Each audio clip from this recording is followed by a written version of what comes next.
Hey everyone, and welcome back to my channel. It's been a while since I made a video on my YouTube channel. As you all can see, I'm making a King Kong bust. It's very obvious that the King Kong vs Godzilla movie inspired me to make this. So starting from the base mesh, I quickly masked the portions where the nose needed to be adjusted,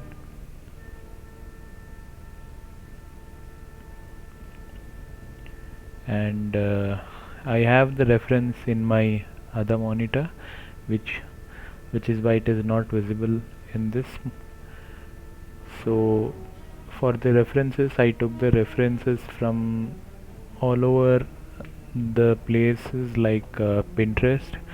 The references were not limited to the movies only. I took the references from other artists' concept arts, and the previous King Kong movie, which was I guess was released in 2005, and a few references I took from actual gorillas.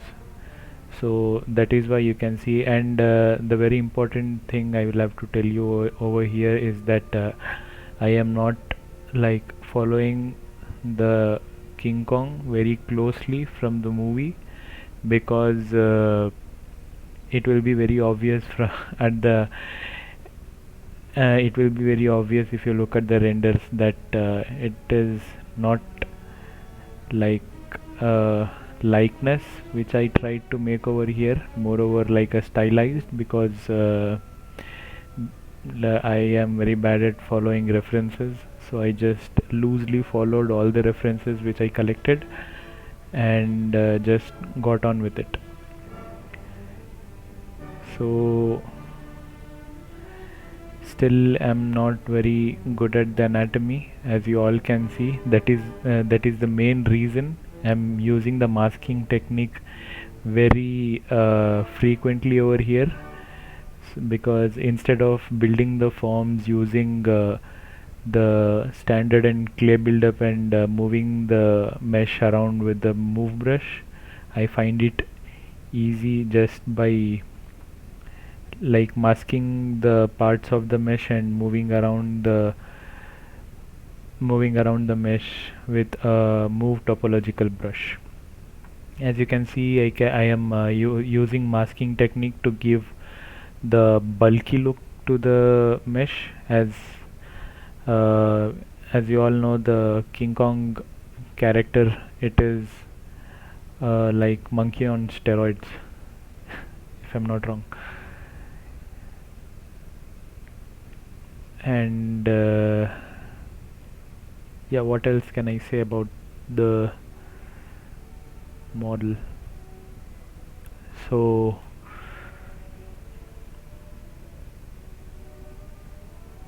I started this project a while ago, as soon as I saw the movie in the theaters before India went into lockdown with my friends, and in the middle of the movie I decided, like, it's been a while since I made something, so why not make King Kong, as it is being talked about a lot nowadays, so it is the right time I make King Kong. So here it is.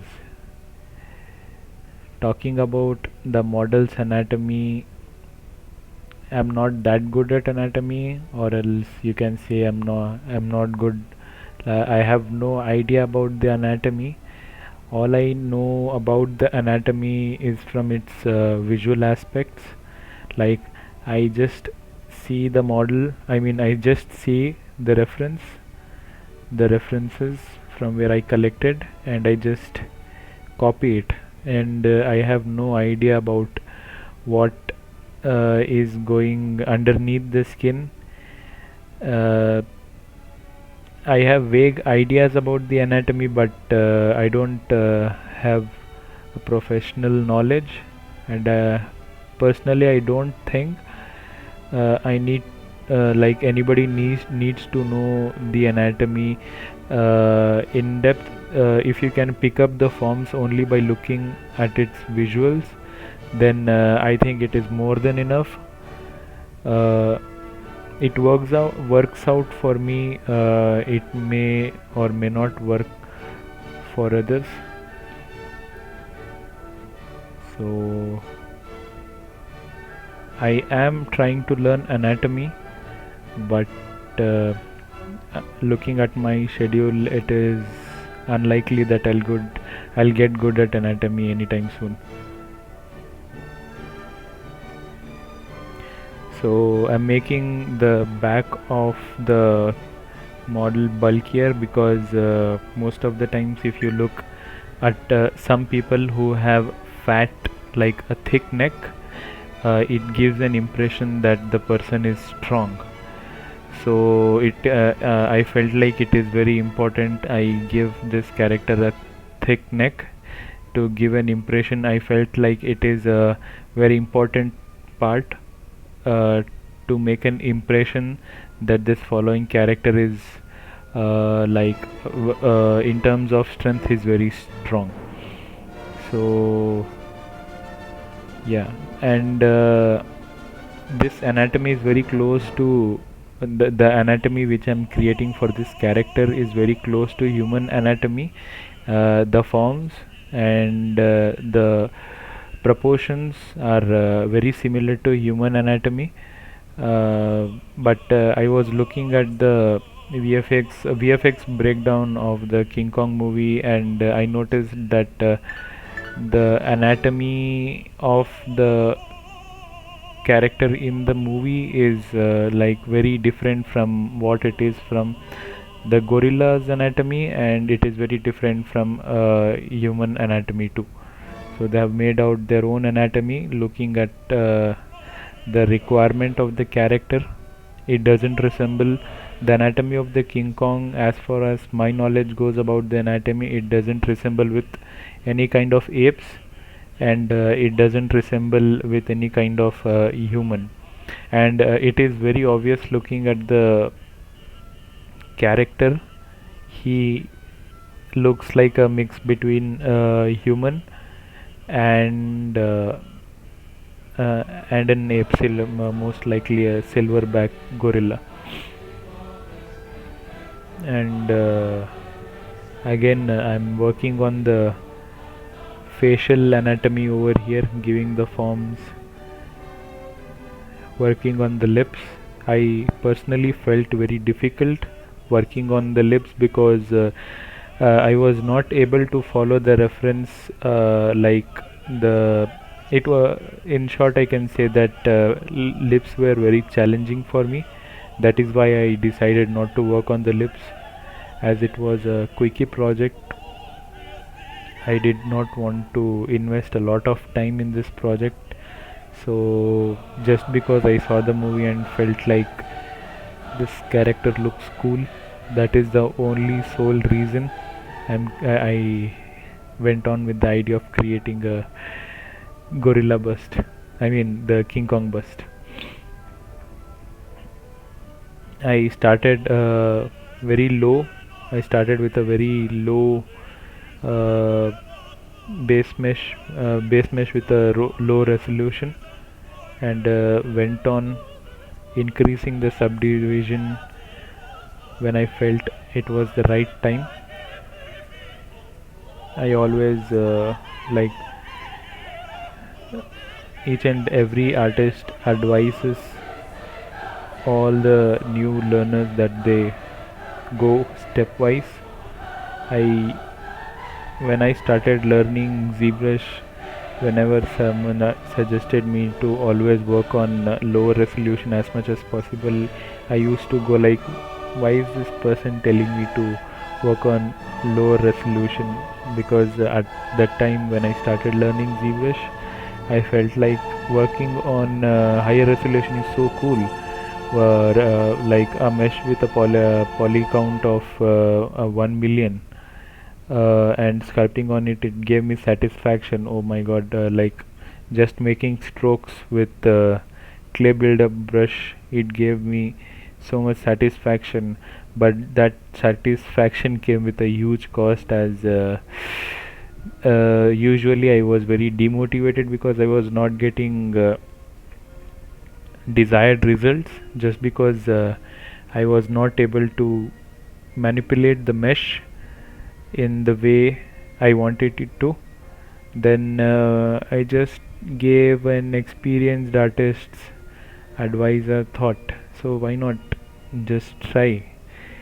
Uh, like I just implemented on that advice of working on lower resolution first and building the forms one by one resolution wise. So that is what, and believe me or not, now I am very used to that method. Like every time I start with a low resolution, and it saves a lot of time, because when you're working on lower resolution you have control over your mesh. You have control over your mesh, and the mesh is obedient towards you, is what you can say. uh, just give it a try if you don't, and it will be helpful for you. And I'm no one to give you advices. I'm still a learner. I'm not a character artist as well. I'm a Most of the things I do at my job is hard surface. I'm a 3D game artist. uh, I never do characters at work. It is my hobby that I like making characters. So once in a while I just put on a podcast on Spotify and go about it. That is why you cannot see a lot of character works from me. It's very difficult for me to find time and create a full character. I'm planning to create a full character once I get better at anatomy, but I'm not getting good at anatomy anytime soon. Every time I create something, I just I just go one step back and look at my model, and I just feel like, what have what have I made? Always looks like a massacre to me. Each and every single character I make looks like a massacre. So I just reworked on the nose, adjusting the position of the nose, and not only lips, but nose was also very challenging for me because I never created an ape earlier. This is my first attempt on creating an ape guy, so nose gave me a lot of challenges. Here I am working on secondary forms, you can say, to get some contrast on the mesh, using clay builder brush, marked out creases on the mesh using standard brush, and I over smoothed it. Everything, all the detail I created is gone, and it still looks good to me.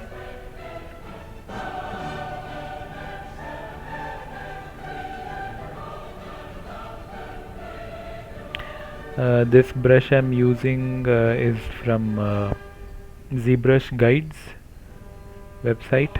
Pretty useful stuff, and I am not inclined towards creating skin details using the textures XYZ method, because the first reason I don't like that method is I have to learn Mari from the beginning, because I have not used Mari in my entire life, and I feel intimidated by the idea of learning new software. This is one of the reasons I'm not able to learn Blender properly, because the idea of learning a new program, it just terrifies me a lot. And I'm very comfortable in Maya and ZBrush, and for now I'm keeping things that way, creating everything I know using ZBrush and Maya and Substance Painter. Occasionally I don't do a lot of texturing, but when I do, I prefer doing it in Substance Painter, as it is very easy to understand and it is very user friendly, and the workflow is very similar to uh, what it is of Photoshop. If you know Photoshop, then I think you'll be very good with Substance Painter. I mean, very comfortable in Substance Painter.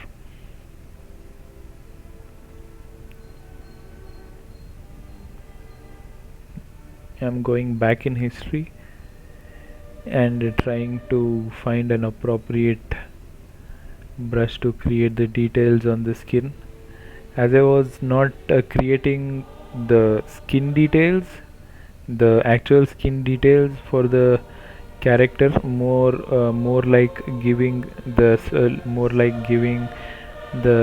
character a roughness breakup to give it more contrast, to achieve more contrast in the renders. The sole purpose of doing this stuff randomly with random brushes on the skin is to get more contrast on the renders. And this brush is also from ZBrush guides. This is fur brush, and it proved itself very useful. I don't know what I would have done if I didn't have this brush at my hand, because creating so much fur is like a nightmare for me.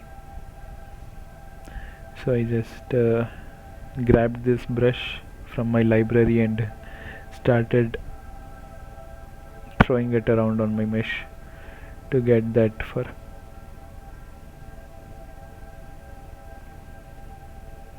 And as you all know, ZBrush keeps crashing on me. I don't know about you, but it crashes every 1 hour, every time, every 1 hour, periodically. It's like a consistent thing with me. I don't know what I do to make ZBrush go, okay, I'm going by. I don't know, but it does. That thing crashes all the time. And I have a very good habit of just saving each and every 15 minutes. I just hit Ctrl S, and that keeps my work safe. And also this feature, quick save feature from ZBrush, is also a lifesaver. The quick save feature makes up for the ZBrush crashes.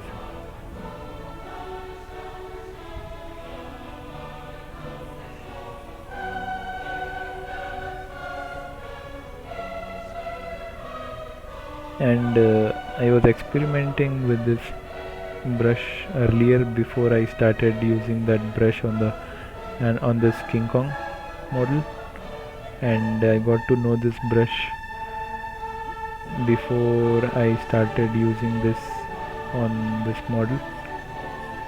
So I knew what I'm gonna do when I started using this brush on the model.